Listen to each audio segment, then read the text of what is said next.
Sir क्या कहना चाहोगे जो बच्चों का यूथ फेस्टिवल आज हमारे जिला का यूथ फेस्टिवल था।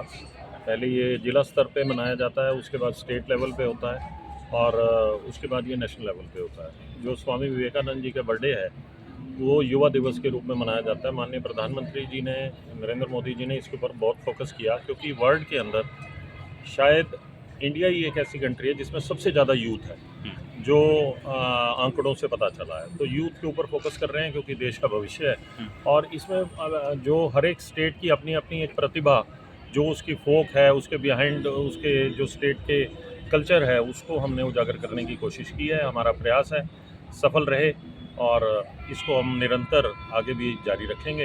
प्रधानमंत्री जी और माननीय मुख्यमंत्री जी की गाइडेंस के ऊपर आज भगवान दास कबीरपंथी जी और IAS योगेश सैनी जी और जसवंत जी हमारे साथ थे। उन्होंने हमें दिशा निर्देश भी दिए हैं, गाइडेंस भी दी है। हम उनके ऊपर अमल करेंगे और आगे भी कार्रवाई तो करते बच्चे जो हैं डिस्ट्रिक्ट या फिर स्टेट या फिर नेशनल में जाएंगे?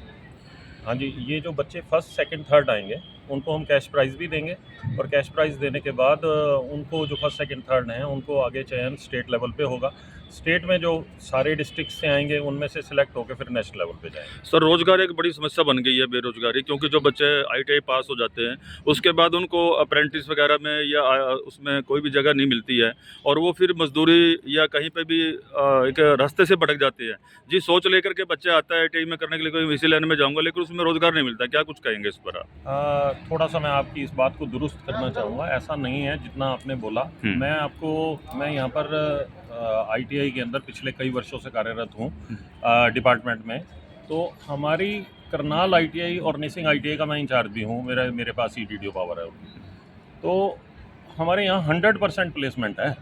आप ये कह रहे हैं ना कि बच्चों को मजदूरी करनी पड़ती है, कोई अपनी मर्जी से वापस छोड़ के आ जाए। देखिए, कई बच्चे ऐसे होते हैं जो यहाँ पर जिनकी लैंड है, एग्रीकल्चर लैंड है, वो शुरू में 12-15 हज़ार में नौकरी नहीं करना चाहते, चले तो जाते हैं, फिर वो छोड़ के आ जाते हैं। आने के बाद फिर वो अपनी लाइन से कट हो जाते हैं, फिर उनके अंदर जो स्किल थी ना वो ख़त्म हो जाती है, फिर वो चाहे कुछ भी करें। अदरवाइज़ हमारा एक अप्रेंटिसशिप एंड प्लेसमेंट सेल है जिसके अंदर हम 100% प्लेसमेंट दिलवाने की, मतलब मेरे पास जितने भी स्टूडेंट्स पास आउट हुए हैं, मैं 99 नहीं बोल रहा, 100% प्लेस करवाए हैं। कहाँ पे है सर वो आपका डाटा? नहीं, ये जो ऑफिस कहाँ पे है? हमारा ITI करनाल। क्या नाम है सर आपका पूरा? मेरा नाम राकेश भाटिया।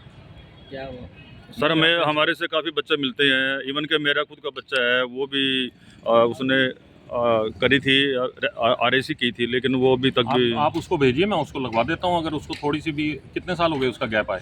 उसका 4 साल हो गए हैं सर। 4 साल हो गए, कोई बात नहीं है। अगर उसको 15-20 दिन की हम उसको पहले ट्रेनिंग दिलवा देंगे यहाँ किसी टीचर के पास, ताकि उसको कोई दिक्कत ना आए। हाँ जी। और उसके बाद मैं उसकी, अगर आप कहेंगे अप्रेंटिस में भेजना है तो अप्रेंटिस, नहीं तो जॉब में हम अप्रेंटिस होगी सर। अप्रेंटिस होगी तो उसको आगे जॉब में करवाएंगे। ये आपसे प्रॉमिस है। आप ऑन रिकॉर्ड ले रहे हैं स्टेटमेंट? जी जी जी। तो भेज देंगे उसको, कोई प्रॉब्लम नहीं है। हमारे साथ सारी इतनी कंपनीज टच में है। मैं आपको सर, एक ITI चौक पे है ना, काफ़ी बच्चों की दुर्घटनाएं हो रही हैं बसों के तहत। पीछे भी बच्चे की दुर्घटना थी, उस पर हम लोगों ने भी मीडिया के उजागर से भी, हमने GM साहब से भी मिले थे रोडवेज, और उसके ऊपर अभी तक भी बच्चों को चढ़ाते नहीं है। तो ITI प्रबंधन ने क्या इंतजाम किया है उसके लिए? देखिए, ये आपने सही मुद्दा उठा दिया। हाँ जी। मैं आपके माध्यम से, आपके चैनल के माध्यम से प्रशासन को, GM रोडवेज को अपील करना चाहूँगा। हम ना समय समय के ऊपर लेटर्स भी डालते हैं। जब एक्सीडेंट हो जाता है उसके बाद कुछ बसें लग जाती हैं, कुछ कार्रवाई हो जाती है, लेकिन अगर जब दुर्घटना ना हो तो धीरे धीरे हमारा सिस्टम ऐसा होता है, कोई लैप्स आ जाता है। तो मैं ये रिक्वेस्ट करूँगा GM साहब से भी और प्रशासन से भी कि इसके ऊपर थोड़ा संज्ञान लें और हमारे लिए थोड़ी सी,